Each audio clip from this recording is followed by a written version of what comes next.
Hello everybody and welcome back. As always, I am Mateo311 and this is your channel for everything VR related. Today, we're going to be discussing how 2025 is Meta's make it or break it year for VR. An internal memo recently leaked that states 2025 should be the year that Meta determines if their VR endeavors was the work of visionaries or a legendary misadventure. And that right there was actually their own verbiage, where they said grand misadventure or the work of legendary visionaries. Maybe they're going a little bit too dramatic on both sides. However, some of that is true, and I will say, if I received a memo like that at work, yeah, I wouldn't be feeling too fantastic. Morale would dip a little bit. It wasn't all negative. They did talk about the fact that 2024 was their best year ever. However, they still feel like they haven't put a dent into the industry, and I kind of agree. If they want XR products to be mainstream, yeah, they have to go much further. And they're saying they want 2025 to be that year, which I hope comes true, but there's a lot more to discuss here. So let's just break this up. Let's quickly recap why 2024 was a good year for Meta. Hardware sales were excellent between their Meta Quest 3S and the Ray-Ban Metas. XR Reality Labs made more money than they ever did in the past, and Oculus Studios definitely earned some street cred with Batman Arkham Shadow. But on the flip side, expenditures were higher than ever. So obviously you can't have a business if you routinely spend a lot more money than you make. And let's go into the whole grand misadventure topic, because this is a good one. Now, if we were to compare this to something like America going to the moon, the whole NASA Apollo budget, yeah, Meta has spent more money trying to make VR happen, adjusted for inflation. So that's pretty insane. One of the most grand endeavors in human history, Meta spent more money trying to figure out VR. Now, I understand there's a ton of insane hurdles. I mean, NASA only had to solve rocket science, but here we're doing more. Sarcasm aside, creating an entirely new ecosystem and trying to create the next computing platform for mainstream use is definitely a grand endeavor. Now, even though Meta repeatedly laid out their long-term game plan, which did include an excessive amount of money on research and development, they also explained how their intended outcome of profitability was still 10 or more years out. Well, the clock's been ticking for about 8 years now, and it looks like they're getting to their make it or break it moment. Obviously, it was going to hit its peak of spending, and then it's going to slowly drop off. And at the same time, we should see the reverse curve on the profit they're making. Is it going to happen? We'll see. But this does bring me to the next topic that I wanted to discuss, and that's Meta most likely moving away from gaming, because again, they want the cash. They want mainstream appeal. They want more things like the Ray-Ban Meta wearables.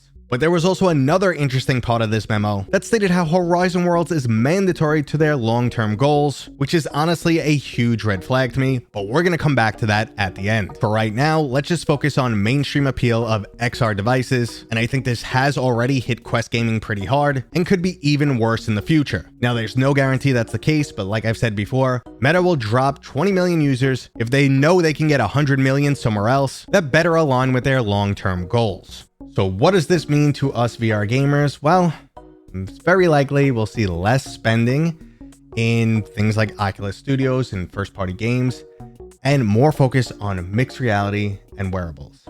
So yeah, definitely not a great picture. And I've been talking about this a lot lately. We really need to bolster the VR industry right now, because if Meta just suddenly pulled the plug on VR gaming, it would probably collapse. And that's atrocious. Like, that's the worst case.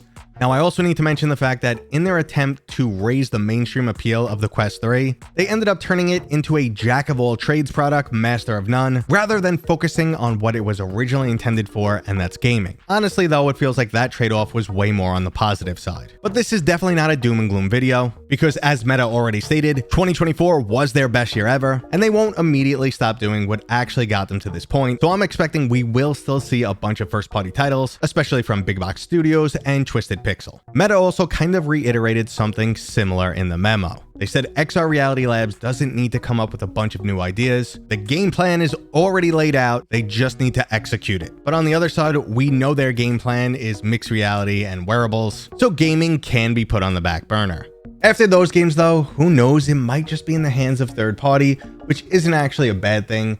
The indie studio for VR has been killing it. They've done really well, the studios that have survived the purge or the last 6 years or so, yeah, they know how to develop for VR, and they've just got better and better over time with bigger and bigger budgets. So I'm not super scared, but I do enjoy those first party titles. I really love them. I love to see the bigger budget games. Now, there were two other aspects of this memo that I actually really liked and really did not like at all.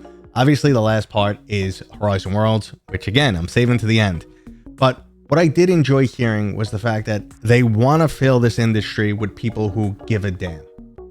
And I always talk about some of the best products in VR are the passion projects. The people who made things because they love VR. Like the Vertigo series is a prime example. This wasn't your typical development. This wasn't, someone who was working with a studio, had a budget that was really tight, had to get a game out by a certain date. This was someone who made the game because they love VR, they love the technology, and they wanted to make an amazing experience. Similar with Half-Life Alyx, even though that was kind of a promotional product, but Valve knew they weren't making money on that. And you could kind of say the same with some of the other first-party games from Oculus Studios, because they just want to show off the technology. They're spending that money to show off the technology, but that's throwing money around. What they want here is passion, and that's what I believe in. The people who are truly passionate about this will make VR shine. They're the people who use it, who know how it works, who know its shortcomings, who want to overcome all of that and get this into your hand and share the love. So that's one thing I was really happy to see. But what really got to me, which was a huge red flag, was when they said our future goals revolve around Horizon Worlds. And this is not a good one. Listen, Horizon Worlds has improved significantly from when it first started, but I still wouldn't say it's anything remotely close of what the best VR has to offer. And they also mentioned how Horizon Worlds Mobile was extremely important, and this goes into the less than fun topic of Meta focusing on children. They previously lowered their age requirements on the Quest headset from 13 down to 10, something I don't necessarily agree with because there's just way too many online interactions that a child could have inside of that headset. Yes, there are parental controls out there, but that's a whole nother topic that I'm not going to get into right now. Now, targeting children from a business standpoint makes sense. You want to indoctrinate them young. I know it's a dirty term there, but you want to get them interested in early. You want to lock them into the ecosystem so that they get the device for, playful stuff, games when they're a kid. And when they get a little bit older, they get, the Meta Ray-Bans, and they'll probably be a Meta Watch and Meta whatever, because they want to control this new wearable ecosystem. Now, like I said, business standpoint makes sense. Targeting kids, not great, because historically we know what these companies do with the data. They sift through all that data, they learn way too much information about people, and ultimately they can use all of these tools, like they've done in the past with Facebook, to manipulate people, to drive them in a certain direction, to anger them, to depress them. There's been studies on all of this, and Facebook was, a big part of that. It's a scandal. It's why Facebook was a dirty word and they had to become Meta in one way or another.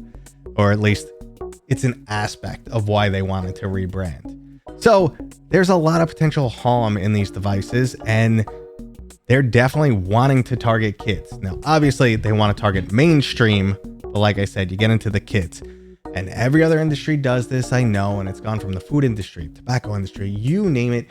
Even YouTubers who want to be big market the kids because kids have that free time. They can get up the engagement, which is one of the main things that Meta said that they need more of in their products, more engagement. So kids have the ability to do that, and it kind of sucks, but that's the direction they're going in potentially. There's nothing in this memo that says, hey, target kids, but the writing's on the wall. It looks like it's going to be more Horizon Worlds, MR, children focused going forward. So at the same time, they want 2025 to be their biggest year. And if they're successful, all it does is build up more of the industry. And if they leave that section, the gaming section, it opens it up for someone else. So Valve, get your ass back in here.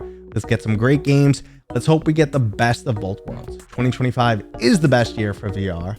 Meta, sure, succeed, do what you're doing, but let the whole industry elevate with you. get Valve back in here, get some kick-ass games, and everyone's happy. And that was today's video. I hope you guys enjoyed it. If you did, you know what to do. Thumbs up. If you're new here, please consider subscribing. I hope you guys are, kind of used to the new camera angle here. I hope it's okay. I'd love to hear your feedback. I think I got the lighting in decent now. I got the camera settings correct. I got the mic settings correct. There's a whole new system. So your feedback there would be greatly appreciated on this or anything else in the video. I do my best to answer you guys, and I'll see you on next time.